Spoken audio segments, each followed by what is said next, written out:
Gary, what do you make, basically, of chips, microchips under the skin and the rest? For me, it's quite interesting, really. My view is, if this is the answer, what is the question? What problem is it trying to solve? It's just a technology that people have created. But what is really the question? It's really answering, because, yes, theoretically, it wouldn't be great if this could happen, and it reminds me very much of the science fiction films of the 50s and 60s, where you'd have this sort of thing going on. But in reality, payments exist today. There are payment methods already today. So what is the real benefit to do this, and what really is it trying to solve? Because I can think of it. It's a real happy path solution that's been created. Chip under the skin. You transmit a payment. You tap it. Fine, fantastic. But what happens if, for example, it's over the contactless limit? What do you do then? What happens if, with what we've had since PSD2 came in, the new regulations, that every fifth contactless transaction, or if they go up to a certain limit and go over that limit, you need to enter your card in because for the chip to be read and into the PIN. How does that happen? And even as I've written about this as well already, what happens at an ATM if you want to get cash out? Because you can't, you have to slide your hand into the ATM machine because there's no contactless way of reading the chip. And even if you go, even if you go into a bank branch, they ask you to put your card in the machine and enter your PIN to read the card. So it's almost a happy path solution is, yeah, okay, it could be done, but then there's a whole multitude of other questions that need answering. Presumably, make it viable. Presumably, I think it's that there is no intention for there to be cash. That the intention that would run parallel quietly alongside an idea like this is that there wouldn't be any cash. But I think more fundamentally than that, Gary, what preoccupies me is the surrendering of privacy. What's in it for me if invisible corporations and whoever else has access to the data is able to track every transaction that I make? Why should that be someone else's business?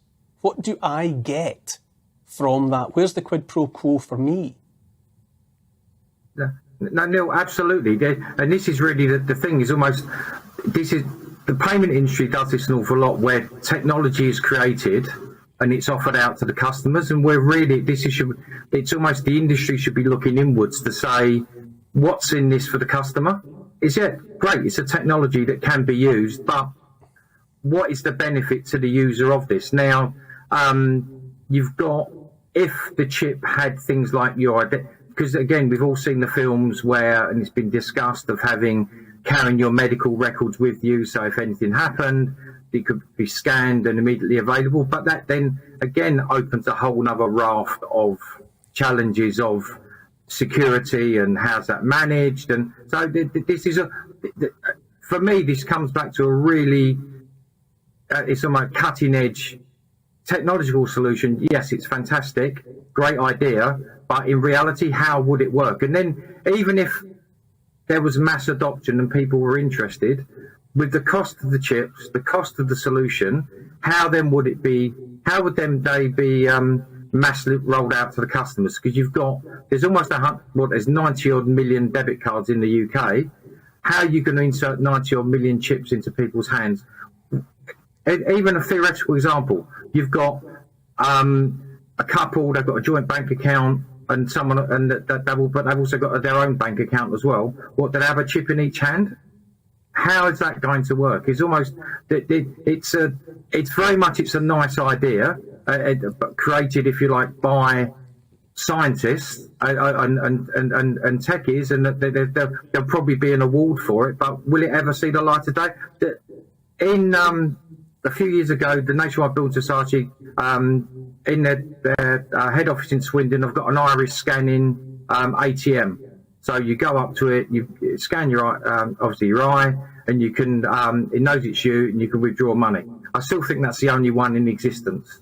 So it's just a technology-led solution rather than being a practicality of where it's going. And yes, people that have got agendas want to try and push it, but will it happen? I think I'd be surprised that if in our lifetime we see it as a reality, of a solution rolled out, because of the questions that need answering.